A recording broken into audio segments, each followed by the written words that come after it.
So I talked a little bit about the coronavirus in the last episode, but today I want to focus on a specific topic that is very relevant to the times right now, and that is, should we shelter in place or open the country back up and, isolate, quarantine, whatever you want to call it. Should we continue on that path, or should we start trying to get things back to normal? And I think it's very prevalent right now. As much as a lot of people try to gaslight each other on the other side and pretend like, this might be some new revelation or, with the protests and everything. Like, the fact is, as much as you want to talk crap about people that have been out doing things or states that are opening up, in states that are closed, there are people that have been out this whole time. And so let's not act like everybody's on the same page and that, this freedom thing is a new thing. I think a lot of people have felt that way this entire time. So I think it's very much something that's real, that there's a divide on how we should go about this. And again, like I said, on both sides, I think there's information that's being glanced over. On the pro stay at home side, you got to at least acknowledge that we don't have a lot of solid information. And that's about the virus itself. That's about the damage. That's about the numbers. That's about any of the intel. Like, we don't have solid information. I feel like I'm lucky enough to know people in the medical field, and I know a number of us are, to at least know and confirm some of the things they've told us about the coronavirus or COVID-19. But at the same time, if you didn't have any friends or family in the medical industry, how do you know that, what they're reporting is real? And we've already seen instances of them misreporting, or they're changing the language and the view of what they're reporting to get a certain effect. So I get that if everything was as it appears on paper, you can feel strongly about staying in quarantine, waiting for a vaccine, or all these different things. But honestly, we just don't know. And honestly, I don't think the government knows, because the government hasn't had any mandated testing for, widespread. And even when the test, like, there's been some drive up tests around me that I just found out about that have been around for weeks. Like, people aren't even, state to state and city to city, but for the most part, I don't see a lot of promotion of, like, apparently the test has just evolved and it's super fast now and easy and convenient. And like, you barely hear that. And so from the beginning, I've already said my big thing was testing. But anyway, without that, how can you honestly say that you know what the extent of the damage is and project what the damage could be if you don't even know what the damage is right now, as far as number of people infected and number of people, with that's asymptomatic, people that have deadly symptoms, all that. You only find out when someone's sick. And so there's that. So I'm not saying you shouldn't be pro stay at home, but you just got to acknowledge the fact that most of the information that's being given to us is shaky and half, baked, to be honest with you. Maybe they know more than what they tell us, but how can you firmly trust most of the stuff you see coming from the government and the news outlets? Because unfortunately, that's who we got to lean on. Now, with that being said, there's also the philosophical issue of freedom versus fear. And definitely people are free to choose how they feel about that. But I think the people at home, or that are pro stay at home, need to realize that that is really a philosophical choice. Like, some people act as if that's just a silly statement that, these crazy protesters are doing. I think you got to recognize the legitimacy that it is essentially freedom versus fear. You having the freedom to go out and make the choice and deal with the consequences versus you being scared, or really everybody being so scared that they tell you what to do and limit your freedom.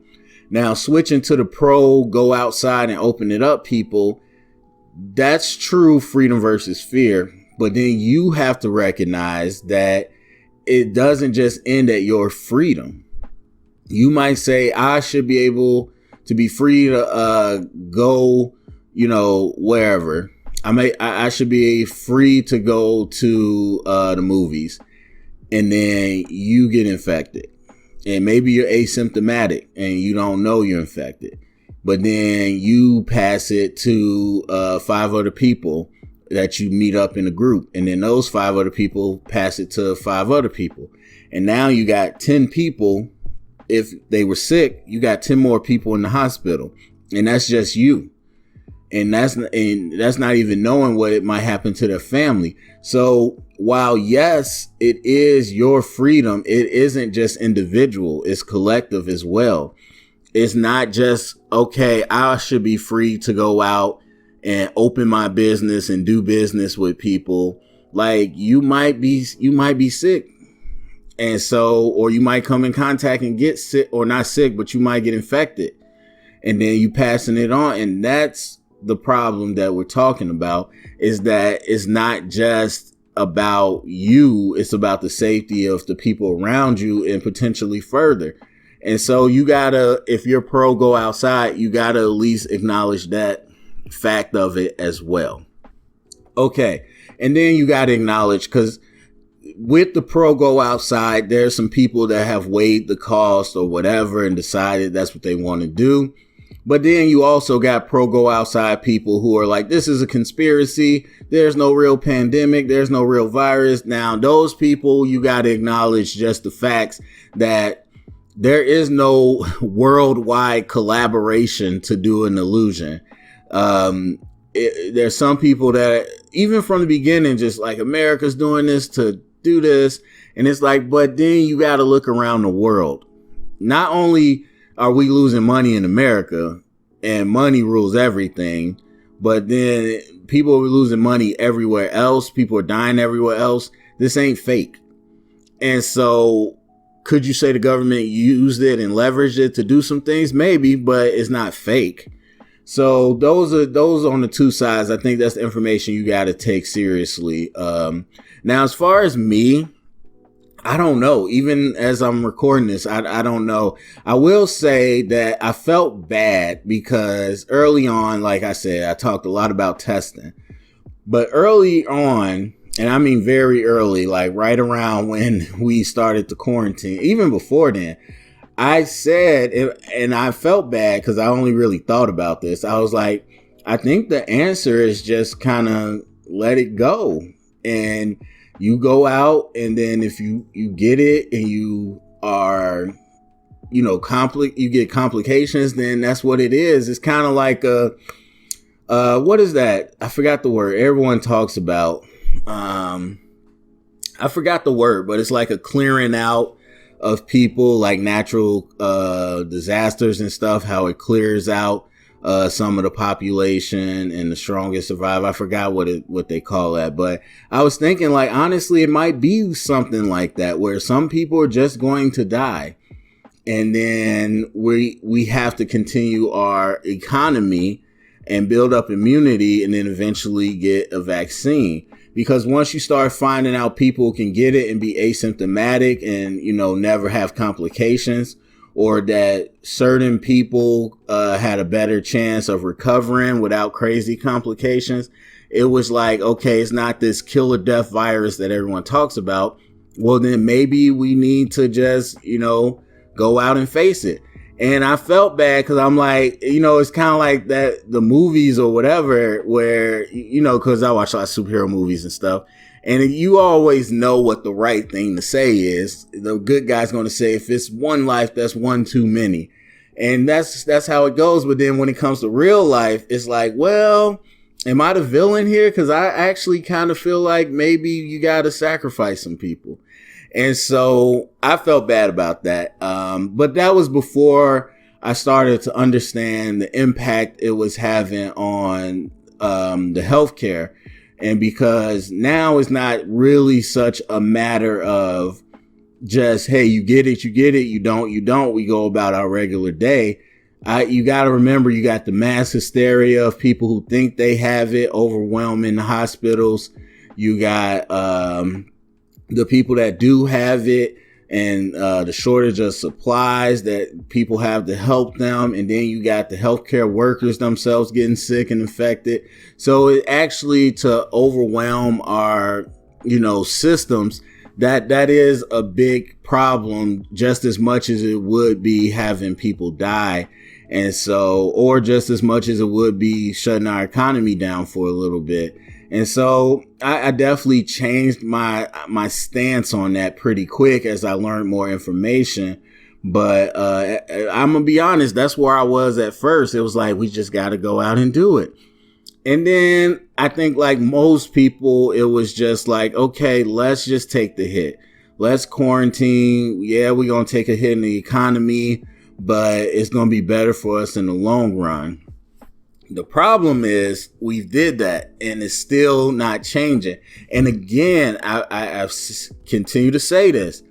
The biggest problem is we don't have information. And it kind of blows my mind watching it happen, because you got the nation's leaders where it's just like, I wouldn't say it's simple, but it's kind of a no-brainer that you had to get a lid on it early to know where it's at. That's the only way you can see where it's heading or if it's rescinding. And so you got to think about all the numbers you're looking at are just an incomplete picture. All those numbers that states are looking at and everything, you're just looking at people who voluntarily came to test because they thought they were sick. You have no clue of the real magnitude in your state or the country. And so everything we hear now, okay, it's rescinding, it's going back, or it's doing this, or it's doing that. You really don't have any clue. The only information that means anything that we don't really have is the virus itself and the vaccine, of like how to contain it and all that. Like, we've heard some things, but until we get the vaccine, and that's basically what they said. They said, screw it. We're not going to look at this pragmatically. We're just going to kind of play it by cuff and wait until the vaccine gets here. And that's why it looks like everything is just all up in the air. So when you're ready to say, okay, I spent a month at home, I followed the rules, and still I have no clue what's going on. I'm not at work. Things aren't open. What's happening? And now states are like, yo, screw this. We about to open up. I can't necessarily be mad at them, because again, the people that approach stay at home might say you're being irresponsible, but I can't even say they're being irresponsible. Do we know they are? Do we really know what is happening? We can't say 100% solid for sure, especially state to state. Now, what we do know is that you are running that risk of flaring it back up. And so I just feel like, I think most people are going to take precautions. It's not just going to open it back up willy-nilly, full free. But at the same time, it's still, I don't know, it's kind of up in the air for me, because I feel it. I definitely feel it. I mean, all of us would benefit from things going back to normal, so we all have that incentive. But I definitely feel like let's start opening it back up, and not open it back up fully, but a slow rollout. I don't know how much this has done, because people aren't listening anyway. Now, beaches shouldn't be open, clubs shouldn't be open, all that stuff. But I think we should start doing a slow rollout, because I think this has proven that it's not doing a whole lot. Or I wouldn't say it's proven that, but it feels like we haven't got any more information from where we started.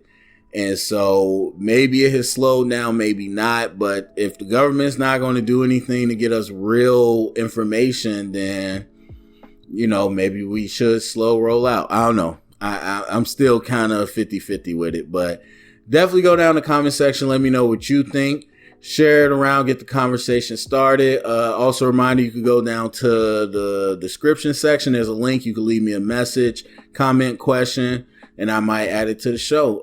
So thank you for listening. Until next episode.